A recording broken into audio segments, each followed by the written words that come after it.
Hello friends, स्वागत है आपका वाईपी एजुकेशन ट्रिक चैनल पर। तो दोस्तों, इस वीडियो में आज हम बात करेंगे बाबर को लेके। ठीक है, हिस्ट्री का टॉपिक है बाबर। दोस्तों, इस वीडियो में बाबर की फुल जानकारी आपको आज मिलने वाली है। इतनी ज़बरदस्त आज की वीडियो होने वाली है, बहुत ही ज़बरदस्त।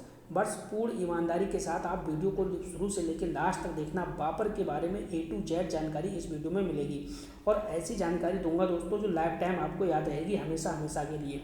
तो आपको बताना चाहेंगे कि आप वाईपी एजुकेशन ट्रिक चैनल पे नए हैं या अभी तक आपने चैनल को सब्सक्राइब नहीं करा है तो आप नीचे रेड कलर के सब्सक्राइब बटन पर क्लिक कर लें और बराबर में बेल आइकन की घंटी है उसको भी प्रेस कर लें। इससे क्या होगा कि जब भी हम वीडियो को अपलोड करेंगे तो उसका नोटिफिकेशन सबसे पहले आपके पास पहुंच जाएगा। तो दोस्तों, वीडियो को शुरू से लेकर अंत तक अवश्य देखना। आप एक एक पॉइंट को मैं इस वीडियो में आज क्लियर करने वाला हूं, तो आपको कहीं पे भी जाना नहीं है, नजरें जमा के रखना है, दिल को थाम के बैठना है। चलिए समझिए। तो दोस्तों देखो, हमने क्या कहा, हमने आपसे कहा कि आज हम बाबर के बारे में पढ़ने वाले हैं। तो यहाँ पे समझो, थोड़ा सा देखिए, तो आप थोड़ा सा यहाँ पे समझने की कोशिश कीजिए। ठीक है, मैं आपको A to Z एक एक बात समझाऊंगा जो पेपर में आने वाला है और इसका स्क्रीनशॉट आप ले लेना। हर चीज़ का मैं आपको स्क्रीनशॉट दूंगा, ठीक है, जिससे कि आप अपने नोट्स बना लेना और हमेशा हमेशा के लिए आपको याद रहेगा। यहाँ पे थोड़ा सा समझिए। आप देखो, यहाँ पे आपको समझना क्या है ना, वो समझो। देखो, सबसे पहले आपको ये दो बातें समझनी है कि भाई हम सबसे पहले बात कर रहे हैं किसकी, मुगल साम्राज्य की। किसकी बात कर रहे हैं, मुगल साम्राज्य की बात कर रहे हैं। अब मुगल साम्राज्य का जो संस्थापक है वो है बाबर। मुगल साम्राज्य का जो संस्थापक है कौन है, बाबर है। ये बात आपको ध्यान रखना है। अब देखो, यहाँ पे बाबर है तो बाबर का जो पूरा नाम है ना वो है जहरुद्दीन मोहम्मद बाबर। बाबर का पूरा नाम क्या है, जहरुद्दीन मोहम्मद बाबर। यानी आपने क्या समझा, आपने समझा मुगल साम्राज्य। मुगल साम्राज्य का जो संस्थापक है, संस्थापक आपका बाबर है और बाबर का जो पूरा नाम है वो है जहरुद्दीन मोहम्मद बाबर। क्या है, जहरुद्दीन मोहम्मद बाबर। और जो बाबर का शासनकाल चला है दोस्तों, वो शासनकाल चला है 1526 से लेकर 1530।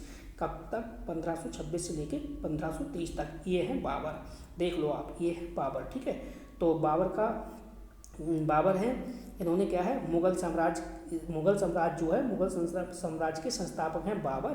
बाबर का पूरा नाम है जहरुद्दीन मोहम्मद बाबर और बाबर का जो शासनकाल चला है वो चला है 1526 से लेकर 1530 तक।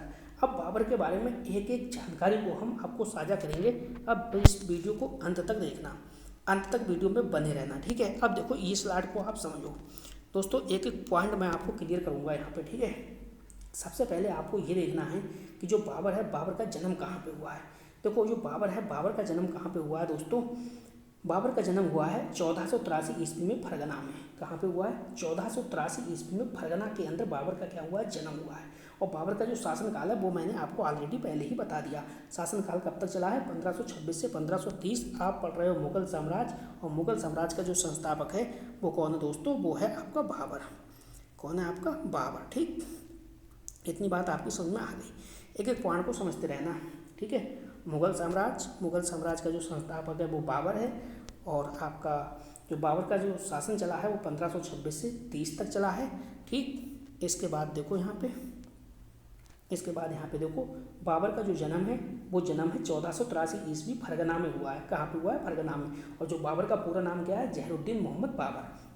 अब देखो, बाबर के जो पिता है ना, पिता का क्या नाम है, देखो, बाबर के पिता का नाम है उमर शेख मिर्जा। बाबर के पिता का क्या नाम है, उमर शेख मिर्जा। बाबर के पिता का क्या नाम है, उमर शेख मिर्जा।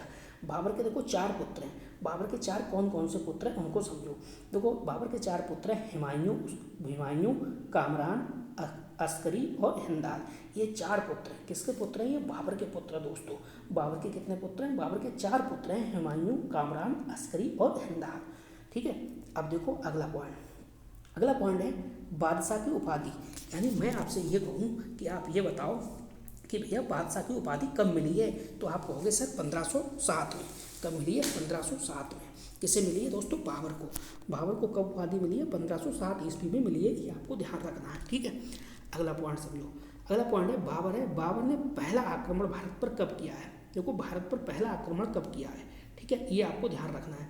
तो बाबर है, बाबर ने जो पहला आक्रमण किया है वो 1519 ईस्वी में किया है। कब किया दोस्तों? 1519 ईस्वी में। और मैं आपसे कहूँ, मैं आपसे ये पूछूं कि आप ये बताओ बाबर है जो बाबर ने कितनी बार आक्रमण किया भारत पर? तो आप कहोगे सर बाबर ने 5 बार आक्रमण किया। किस पर? भारत पर। बाबर ने कितनी बार आक्रमण किया है दोस्तों? टोटल 5 बार आक्रमण किया। कितनी बार? 5 बार। भारत पर पहला आक्रमण कब किया? 1519 ईस्वी में। नेक्स्ट अगला पॉइंट देखो, बाबर है, बाबर को उसकी उदारता के लिए उपाधि कौन सी दी गई? ठीक है, तो बाबर है, बाबर को उसकी उदारता के लिए जो उपाधि दी गई उस उपाधि का क्या नाम है? देखो उस उपाधि का नाम है यहाँ पे, वो है कलंदर। किसकी उपाधि दी गई दोस्तों? कलंदर की। ये पेपर में बहुत बार क्वेश्चन पूछा जाता है।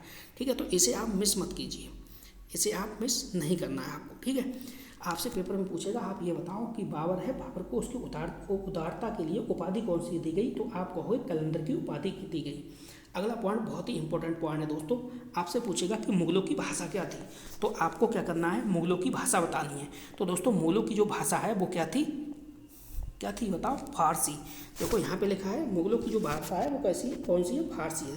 मुगलों की भाषा क्या है? फारसी। तो इसको आप मिस नहीं करना दोस्तों, बहुत बार पेपर में क्वेश्चन पूछा जाता है कि मुगलों की भाषा क्या है। तो मुगलों की भाषा क्या है? भाषा क्या है बताओ जल्दी से? फारसी। ठीक है, अगला पॉइंट देखो, अगला जो पॉइंट है वो पूछा जाता है आत्मकथा। ये दोस्तों हर पेपर में बार बार छपने वाला क्वेश्चन है। कौन सा? आत्मकथा। आपसे पूछी जाएगी कि बाबर की आत्मकथा क्या है? तो बाबर की आत्मकथा क्या है? बाबरनामा। क्या है? बाबरनामा। क्या है? बाबरनामा। बाबरनामा। ठीक है, क्या है? बाबरनामा है तुजुक ए बाबरी, जो कि तुर्की भाषा में है। क्या है? बाबरनामा तुजुक ए बाबरी, जो कि क्या है? तुर्की भाषा में है।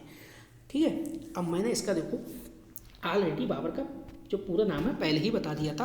पूरा नाम क्या है? जहरुद्दीन मोहम्मद बाबर। क्या है? जहरुद्दीन मोहम्मद बाबर। अब जो बाबर है, बाबर का उत्तराधिकारी कौन बनता है? तो बाबर का जो उत्तराधिकारी दोस्तों बनता है वो बनता है हुमायूं। कौन बनता है? हुमायूं। ठीक है, बाबर का जो उत्तराधिकारी है वो बनता है हुमायूं। बाबर का उत्तराधिकारी है कौन बनता है? हुमायूं। ठीक है, अब इस वीडियो में आगे हम ये समझेंगे कि बाबर के द्वारा कौन कौन से युद्ध लड़े गए। उन युद्धों को ट्रिक के माध्यम से समझेंगे। कैसे? ट्रिक के माध्यम से समझेंगे दोस्तों। तो जल्दी से वीडियो को लाइक करिए और वीडियो की लिंक को सभी दोस्तों में शेयर करिए, क्योंकि वीडियो में काफ़ी मेहनत की गई है। अब देखो पूरी स्लाइड का आप स्क्रीनशॉट ले लो, एक एक नंबर यहाँ से छपेगा पेपर में दोस्तों, ऐसे ही सेम टू सेम छपेगा जैसा कि मैं आपको पढ़ा रहा हूँ। ठीक है, तो जल्दी से स्क्रीनशॉट ले लो, फिर बढ़ते हैं आगे। चलिए आगे बढ़ते हैं दोस्तों, स्क्रीनशॉट आपने ले लिया होगा। चलिए आगे बढ़ते हैं। देखो चैनल को अगर पहली बार आए हैं तो चैनल को सब्सक्राइब कर लीजिए। ठीक है, चैनल को सब्सक्राइब करिए, वीडियो को ज़्यादा से ज़्यादा लोगों में शेयर करिए। अगला देखो, अगली स्लाइड है, बहुत ही बेहतरीन स्लाइड है, यहाँ से पेपर में क्वेश्चन बनते हैं। देखो इस स्लाइड को आपको मिस नहीं करना है, एक एक पॉइंट मैं आपको समझाऊंगा। ठीक है, अब देखो यहाँ पे जो बात की गई है वो बात की गई है बाबर के द्वारा लड़े गए प्रमुख युद्ध।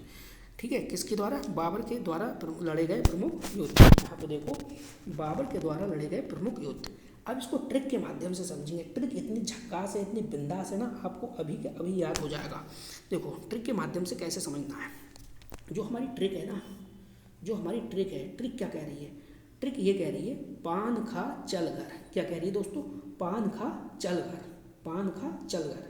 तो देखो पान हमने यहाँ पे लिख लिया, पान, और खा हमने यहाँ पे लिख लिया, पान खा, चल हमने यहाँ पे लिख लिया, और घर हमने यहाँ पे लिख लिया। क्रम दे दिया 1, 2, 3 और 4। यानी बाबर के द्वारा टोटल जो युद्ध लड़े गए हैं, कितने युद्ध लड़े गए हैं दोस्तों? 4 युद्ध लड़े गए हैं। बाबर के द्वारा कितने युद्ध लड़े गए हैं दोस्तों? 4 युद्ध लड़े गए हैं। ठीक है, तो यहाँ पे देखो इस वाले कॉलम में मैंने युद्ध को लिया है, ठीक, युद्ध, और इस वाले में लिया है वर्ष। वर्ष, इसके बाद है विरुद्ध, यानी बाबर है, बाबर ने किसके विरुद्ध युद्ध किया है, और इस कॉलम में लिया है मैंने जीत, यानी किसकी जीत हुई है। तो यहाँ पे देखो पान खा, तो पान खा से यानी पान खा में पान से ध्यान रखना है पानीपत का प्रथम युद्ध, यानी जो पानीपत का प्रथम युद्ध। ठीक है, खा से ध्यान रखना है खानवा का युद्ध। चल से ध्यान रखना है चंदेरी का युद्ध। घर, तो घर से ध्यान रखना है घाघरा का युद्ध। घर से क्या ध्यान रखना है? घाघरा का युद्ध। अब आपको देखो 1526, 1527, 1528, 1529, ये आपको क्रम से याद रखना है। 1526, 1527, 1528, 1529। अब 1526 कैसे याद रहेगा ये बताओ। देखो जो बाबर का शासनकाल है, बाबर का जो शासनकाल चला है दोस्तों, वो चला है 1526 से 1530 तक। यानी जो बाबर है, बाबर का जो शासनकाल चला है दोस्तों 1526 से 1530। तो आपको वही डेट पकड़ लेनी है। 1526 से चला है ना, तो 1526, 1527, 1528, 1529। ठीक है, अब देखो पानीपत का जो प्रथम युद्ध है ना, पानीपत का प्रथम युद्ध है किसके विरुद्ध लड़ा है? तो देखो बाबर ने 1526 में जो युद्ध लड़ा है पानीपत का, वो लड़ा है इब्राहिम लोदी के साथ। किसे? इब्राहिम लोदी को साथ। और इब्राहिम लोदी को पटक पटक के मारा दोस्तों, पटक पटक के मारा। इसका मतलब इब्राहिम लोदी को हरा दिया, इब्राहिम लोदी को हरा दिया। और किसकी जीत हुई दोस्तों? बाबर की यहाँ पे क्या हुई? जीत हुई। इसके बाद जो दूसरा युद्ध लड़ा गया है खा से हमने ध्यान रखना है खानवा का युद्ध। जो खानवा का युद्ध लड़ा गया है दोस्तों वो 527 में लड़ा गया है। कब? 527 में। किसके बीच लड़ा गया है? राणा सांगा के बीच लड़ा गया है, राणा सांगा और बाबर के बीच। इसमें राणा सांगा को हरा दिया और बाबर की फिर से क्या होगी? बाबर की दोस्तों यहाँ पे भी क्या होगी? विजय हो गई। क्या हो? विजय हो गई। नेक्स्ट है चल से ध्यान रखना है चंदेरी का युद्ध। चल से क्या ध्यान रखना है? चंदेरी का युद्ध। और आपको ये वर्ष तो याद रखनी है, 1528 का क्रम है। ये जो युद्ध लड़ा गया था ये राजपूतों के बीच और जो आपका बाबर है बाबर के बीच। तो इसमें क्या हुई? राजपूतों की हारी और बाबर की यहाँ से फिर से भी क्या हो गई? दोबारा से जीत हो गई। यानी पहली बार जीता, दूसरी बार बाबर, तीसरी बार भी बाबर। अब देखते हैं चौथी बार। घर से ध्यान रखना है आपको घाघरा का युद्ध। जो घाघरा का युद्ध हुआ है दोस्तों वो 1529 में हुआ है। कब हुआ है? 1529 में। और 1529 में किसके विरुद्ध लड़ा गया है? तो देखो बंगाल का शासक, या कह सकते हो किसी बुक में आपको मिलेगा अफगानों के बीच। सीधे सीधे ध्यान रखना, अफगानों के बीच। यानी जो बाबर है, बाबर और अफगानों के बीच ये युद्ध लड़ा गया है। और जीत किसकी हुई है? यहाँ पे ये आपका हारा है, अफगान के बीच हुई है तो अफगान आपके हारे। और फिर से विजयी कौन हुआ है दोस्तों? बाबर। यानी बाबर को मिला के 4 युद्ध लड़े हैं, चारों युद्धों में बाबर की क्या हुई है? विजय हुई है। पानखा, चलघर, पानीपत का प्रथम युद्ध है 1526, खानवा का युद्ध 1527, चंदेरी का युद्ध 1528, घाघरा का युद्ध 1529। और चारों में कौन जीता है दोस्तों? बाबर जीता है। तो उम्मीद करता हूँ यहाँ तक आपके समझ में आया होगा। अब चलते हैं इंपॉर्टेंट फैक्ट देते हैं जो पेपर में पूछे जाते हैं। चलिए वीआईपी पॉइंट को जल्दी से कवर कर लेते हैं। तो एक एक पॉइंट को मैंने यहाँ पे कवर किया हुआ है। वीडियो आप अंत तक देखना, वीडियो आपको अच्छी लगेगी प्लीज़ वीडियो को लाइक करना और वीडियो की लिंक को अपने सभी दोस्तों में शेयर करना। चलिए जो पहला पॉइंट है उसको देखिए। जो पहला पॉइंट है आपका वो क्या कह रहा है? देखो मुगल साम्राज्य की स्थापना उमर शेख मिर्जा के नेतृत्व में हुई थी। किसके नेतृत्व में हुई थी? जो बाबर है, बाबर के जो पिता है ना उमर शेख मिर्जा, उसके नेतृत्व में हुई थी, जो कि कहाँ का था? फरगना का निवासी था। अच्छा जो बाबर था, बाबर के 4 पुत्र थे। कौन कौन से पुत्र थे? हुमायूं था, कामरान था, अस्करी था और हिंदाल था। 4 पुत्र थे। नेक्स्ट है खानवा के युद्ध 1527 ईस्वी में बाबर ने राणा सांगा को पराजित किया एवं गाजी की उपाधि धारण की। अब पेपर में क्वेश्चन ये पूछा जाता है कि गाजी की उपाधि कब धारण की? तो आपको बताना है खानवा का जो युद्ध हुआ था 1527 ईस्वी में। 1527 ईस्वी में बाबर ने क्या करा? राणा सांगा को पराजित कर दिया। राणा सांगा को पराजित कर दिया तो उसके बाद गाजी की उपाधि धारण की थी। अगला पॉइंट जो दोस्तों अगला पॉइंट है वो है 48 वर्ष की आयु में 26 दिसंबर 1930 को आगरा में बाबर की मृत्यु हो गई। कब? यानी टोटल वर्ष कितने हुए? 48 वर्ष। यानी 48 वर्ष की आयु में कब? 26 दिसंबर 1530, क्योंकि इसका जो शासन चला था वो 1526 से लेकर 1530 तक चला था। तो जो इसकी मृत्यु हुई है वो 26 दिसंबर 1530 ईस्वी को आगरा में बाबर की मृत्यु हो गई। कहाँ पे हुई है? आगरा में मृत्यु हुई है। ठीक है। अगला पॉइंट देखो, अगला पॉइंट समझो इसका। अगला पॉइंट है दोस्तों भारत में बाबर ने सड़कों को मापने के लिए गज-ए-बाबरी का निर्माण का प्रारंभ का प्रयोग किया। यानी क्वेश्चन पेपर में पूछा जाता है कि सड़कों को मापने के लिए बाबर ने किसका प्रयोग करा? तो आपका आंसर होगा गज-ए-बाबरी। किसका? गज-ए-बाबरी का। किसका प्रयोग किया? गज-ए-बाबरी का। नेक्स्ट देखो बीएम स्मिथ के अनुसार समझो। बीएम स्मिथ के अनुसार, बीएम स्मिथ क्या कहते हैं? इनके अनुसार बाबर अपने समय में एशिया का महान सम्राट था। यानी बीएम जो स्मिथ हैं इन्होंने कहा है कि बाबर जो था वो अपने समय में एशिया का क्या था? महान सम्राट था। तो इस बात को आपको ध्यान रखना है। अगला पॉइंट देखो, सारे पॉइंट दोस्तों पेपर में आने वाले पॉइंट हैं। ठीक है। अगला देखो, आगरा किले से मुक्ति के बदले ग्वालियर नरेश विक्रमजीत ने प्रसिद्ध कोहिनूर हीरा हुमायूं को सौंप दिया। यानी आगरा किले से मुक्ति के बदले ग्वालियर नरेश विक्रमजीत ने प्रसिद्ध कोहिनूर हीरा जो है वो हुमायूं को सौंप दिया। नेक्स्ट समझिए अगला पॉइंट क्या कह रहा है? अगला पॉइंट कह रहा है दोस्तों बाबर को भारत पर आक्रमण करने का निमंत्रण पंजाब के सूबेदार दौलत खान लोधी एवं मेवाड़ के शासक राणा सांगा तथा आलम खान ने दिया था। यानी बाबर को भारत पर आक्रमण करने का जो निमंत्रण था वो किसने दिया था? पंजाब का सूबेदार था। क्या नाम था? दौलत खान लोधी। क्या नाम था? दौलत खान लोधी। एवं मेवाड़ का जो शासक था वो राणा सांगा था। और राणा सांगा एवं आलम खान ने दिया था। इन तीनों ने मिलकर बाबर को बुलाया था कि आप भारत पर आइए और भारत पर आक्रमण कीजिए। अगला पॉइंट है, देखो पानीपत है। पानीपत के प्रथम युद्ध में बाबर ने पहली बार तुगलक युद्ध नीति एवं तोपखाने का प्रयोग किया। उस्ताद अली एवं मुस्तफ़ा बाबर के दो निशानेबाज थे।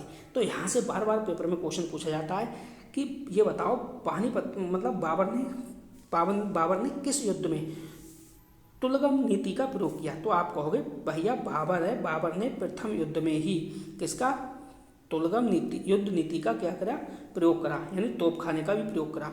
उस्ताद अली और मुस्तफ़ा बाबर इसके दो निशानेबाज थे। तो दोस्तों ये वीडियो आपकी समाप्ति की ओर है। बहुत ही अच्छे मैंने पॉइंट हैं बहुत अच्छे से समझाया है। दोस्तों 2-3 बार आप देखोगे बाबर की पूरी डिटेल आपको याद हो जाएगी, कहीं पे भी जाने की आवश्यकता नहीं पड़ेगी। जो भी क्वेश्चन एग्जाम में बनेगा बाबर से रिलेटेड इस वीडियो से बाहर नहीं जाएगा, ये मैं गारंटी लेता हूँ। सारे क्वेश्चन इसी वीडियो से आपको बाबर के बारे में देखने को मिलेंगे। तो बस दोस्तों इस वीडियो में इतना ही था। वीडियो देखने के लिए आपका बहुत बहुत धन्यवाद। मिलते हैं नेक्स्ट वीडियो में न्यू टॉपिक के साथ। आपका दिन शुभ हो।